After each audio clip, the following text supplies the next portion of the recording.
Childhood hunger is a huge problem in our country, and it's affecting kids right here in our communities. In New York City, 1 in 5 kids live with hunger. In New Jersey, it's 1 in 7. Organizations such as No Kid Hungry are working to put an end to that, and Pix 11 has teamed up with them to help feed children in our area. And it's all part of our Fuel Our Kids campaign. And more on the initiative right now is Rachel Sabella from No Kid Hungry, New York. Thanks for joining us. Thank you so much for having me. We're so excited about this partnership. Yes, we love partnering with you guys. And help us understand, because we see the numbers, 1 in 5 kids in New York City, 1 in 7 in New Jersey. How did we get to that point, and how is it affecting children?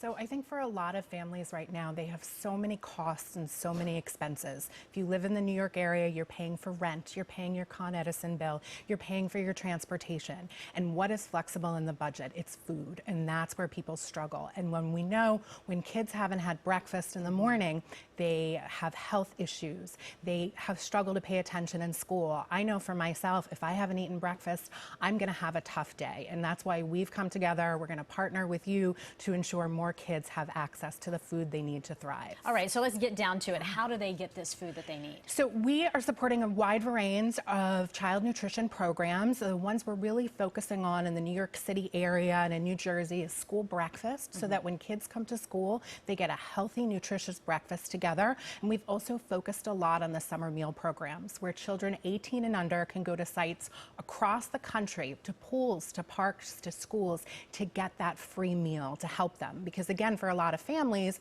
when they don't have meals during the summer, when they don't have access to the school meals, it's harder for them. That's a big no. Now, some folks may worry that, I mean, is my child going to be singled out? Do they have to show a card or something like that to, you know, which signifies to other kids, hey, you need food? Absolutely. We want to take away that stigma, and that's what so many of these programs do. With summer meals, nobody is checking no one's asking for identification. Any child can get it. We don't want kids to feel bad about the situation that they're in. For some school districts, they're able to provide free meals to every child, or they're able to provide breakfast in the classroom. So nobody is looking at you that you're somewhere different having breakfast, but everyone is treated the same. How do you know this is working? Do you have the numbers on that? We've seen when school districts employ these programs, the numbers go up. Participation rates can go over 80% for school breakfast, for breakfast in the classroom programs, generally much higher. We hear the anecdotes from teachers, from principals, that when the kids have breakfast, they're more focused,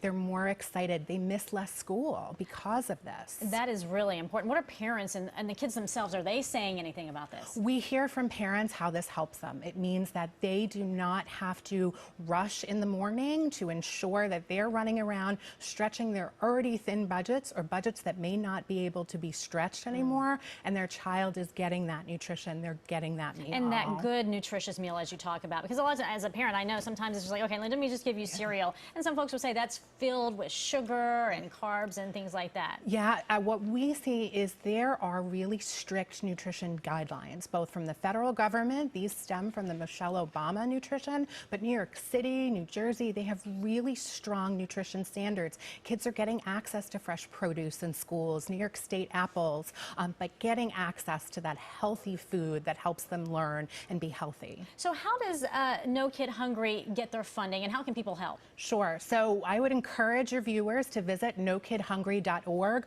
and there are so many ways. We really want everyone to get involved. You can attend a culinary event, kids have bake sales, you can write your elected official, post on social media about why this is important. It's about people finding their personal way to get involved. We've got a lot of tools, again, at nokidhungry.org, and we really look forward to partnering with you, to getting attention, and to have people getting involved so we can end childhood hunger. It's so important, and it's a great partnership. So thanks for joining us today. Thank you so much for having me. Rachel with No Kid Hungry New York, and of course we want you to keep it here because we'll be continuing with this campaign over the next few months. It's really a good one. And don't forget, we're also going to be participating in the USA Today Wine and Food Experience on Saturday. That is September 7th from 1 to 4 p.m.